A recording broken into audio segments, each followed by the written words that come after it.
Week of the season, and we're playing our big rival, and if we win the game, we have the best record in the league. Comes down to a play late in the game. We're 2 runs behind. I got a runner in first and second.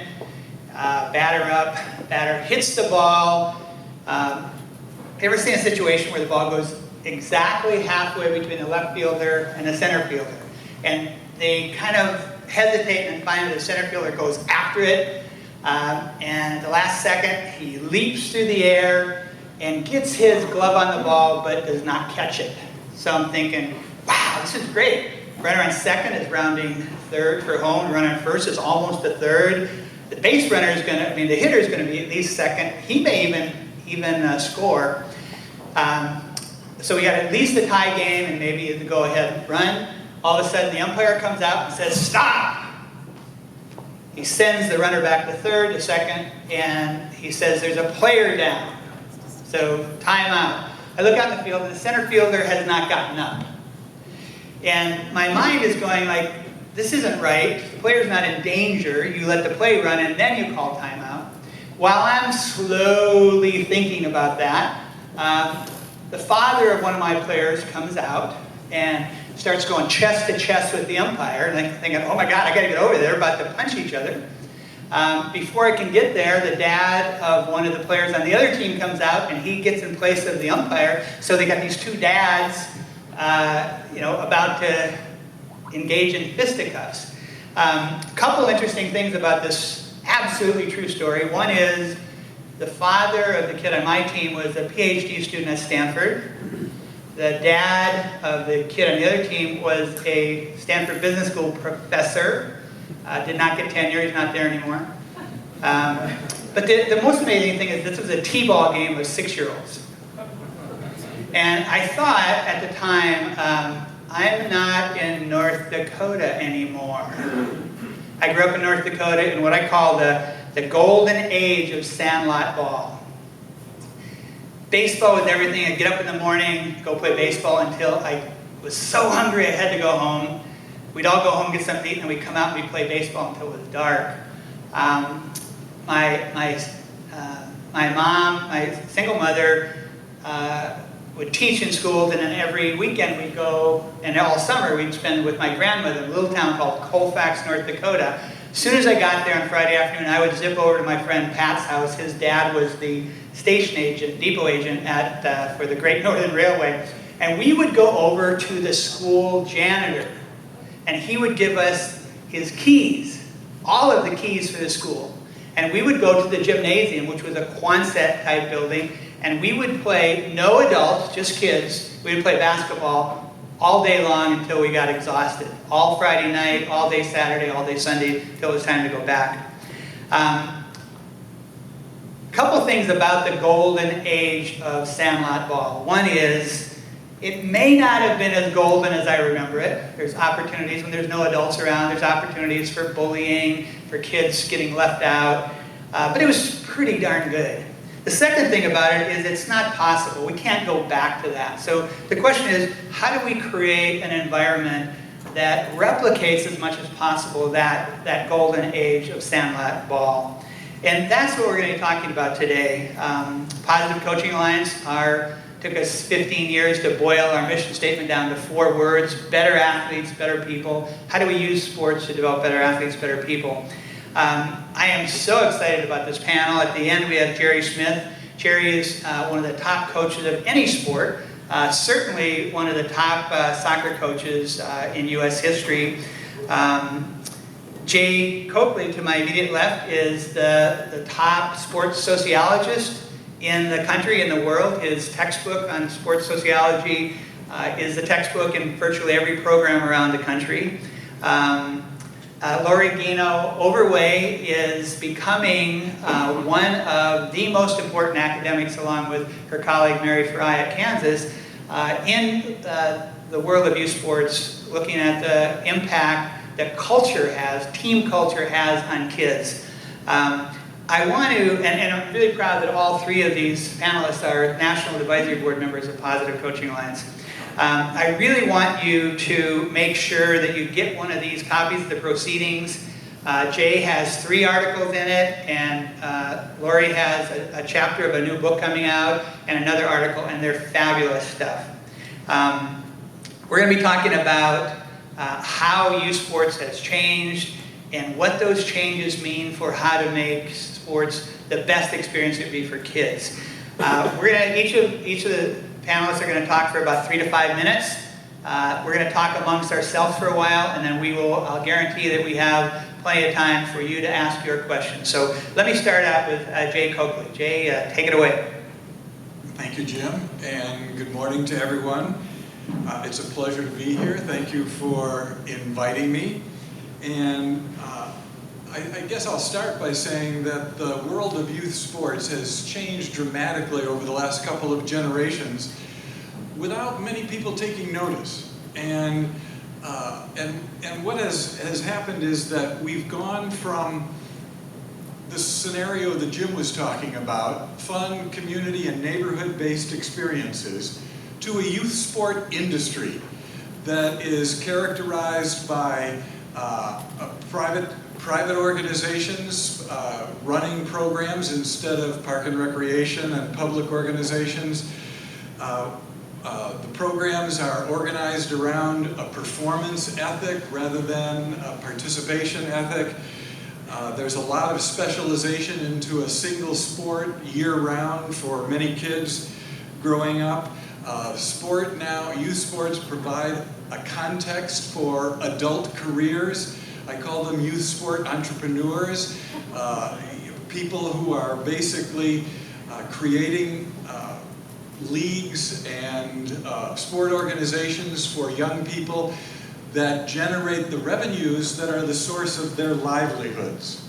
And that's a very new and important aspect of youth sports that has major implications. As parents are paying money to get into those, have their children get into those programs, the stakes associated with what happens in those programs have changed dramatically. And we see that now. Jerry and I were talking about this a little bit earlier. The whole vocabulary has changed. We're starting to use an economic vocabulary when we talk about our kids, investment into our children's sport development so that there will be payoffs of whatever kind later on. And parent expectations for coaches have changed.